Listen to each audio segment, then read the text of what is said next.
Israel और Iran दो ऐसे देश हैं जिनका नाम अक्सर विश्व की सबसे विवादित और संवेदनशील भू राजनीतिक चर्चाओं में आता है। इन दोनों देशों का सिर्फ ऐतिहासिक और धार्मिक महत्व ही नहीं, बल्कि भूगोल भी उनके वर्तमान संघर्षों और गठबंधनों में प्रमुख भूमिका निभाता है।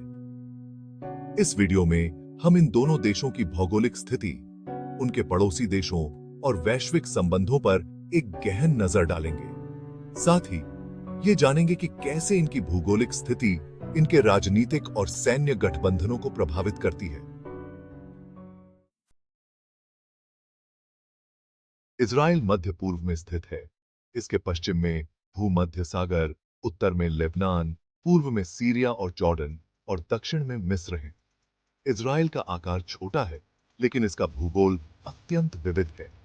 लेबनान के साथ इजराइल के संबंध हमेशा से तनावपूर्ण रहे हैं। हिजबुल्लाह का प्रभाव लेबनान में काफी मजबूत है और यह संगठन इजराइल का विरोध करता है। सीरिया और इजराइल के बीच के गोलान हाइट्स क्षेत्र पर संघर्ष और नियंत्रण का मुद्दा कई वर्षों से चला आ रहा है। जॉर्डन और इजराइल के संबंध अपेक्षाकृत स्थिर रहे हैं। 1900 में भी में दोनों देशों के बीच शांति संधि भी हुई थी।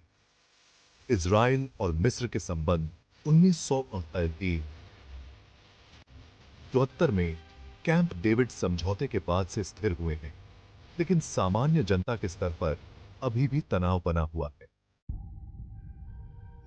ईरान एक बहुत बड़ा और सामरिक दृष्टि से महत्वपूर्ण देश है। यह पूर्व में अफगानिस्तान और पाकिस्तान, उत्तर में तुर्कमेनिस्तान, पश्चिम में इराक और तुर्की और दक्षिण में फारस की खाड़ी से घिरा हुआ है। इराक और ईरान के संबंध 1980-1988 के ईरान-इराक युद्ध के बाद से काफी बदल गए हैं। आज के समय में ईरान इराकी शिया गुटों के माध्यम से इराक की राजनीति और सुरक्षा में बड़ी भूमिका निभाता है। तुर्की और ईरान के बीच व्यापारिक और रणनीतिक साझेदारी है, लेकिन कई मुद्दों पर इनकी प्रतिस्पर्धा भी है। अफगानिस्तान में तालिबान शासन और पाकिस्तान के साथ ईरान के संबंध हमेशा जटिल रहे हैं। भूगोल और राजनीति का संबंध। मध्य पूर्व की भूगोल का समझना बहुत जरूरी है, क्योंकि यहाँ की भौगोलिक सीमाएं ही राजनीतिक और सैन्य गठबंधनों की दिशा तय करती हैं। इजराइल का छोटा आकार और सामरिक स्थिति इसे अपने पड़ोसियों के खिलाफ सतर्क रहने पर मजबूर करती है। वहीं ईरान का बड़ा आकार और प्राकृतिक संसाधनों की प्रचुरता इसे एक क्षेत्रीय शक्ति बनाती है। इजराइल और अमेरिका का मजबूत गठबंधन दुनिया की सबसे मजबूत कूटनीतिक साझेदारियों में से एक है। इसके अलावा इजराइल ने हाल के वर्षों में कुछ अरब देशों के साथ भी अपने संबंध सुधारने शुरू कर दिए हैं, जैसे कि यूएई और बहरीन। इसे अब्राहम एकॉर्ड्स के नाम से जाना जाता है।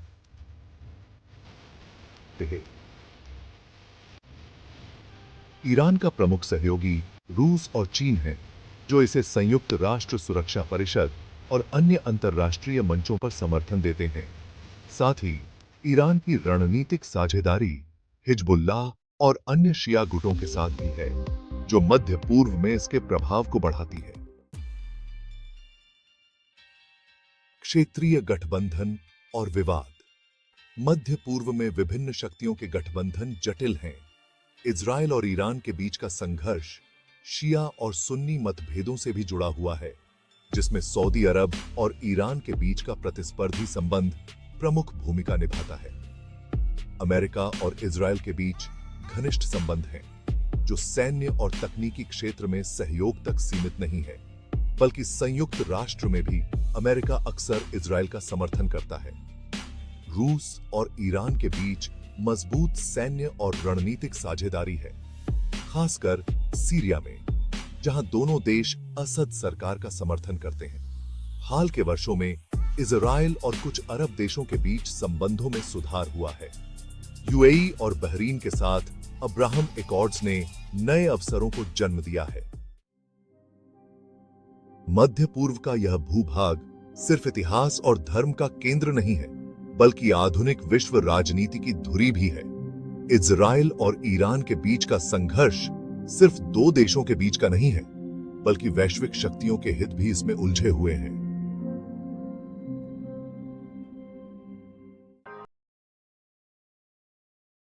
इस क्षेत्र की भूगोल और राजनीति ने हमेशा से पूरी दुनिया को प्रभावित किया है और भविष्य में भी इसका महत्व कम होने की संभावना नहीं है। इजराइल और ईरान के संबंधों की जटिलता समझने के बाद हमें यह एहसास होता है कि मध्य पूर्व की भू राजनीति कितनी नाजुक और महत्वपूर्ण है।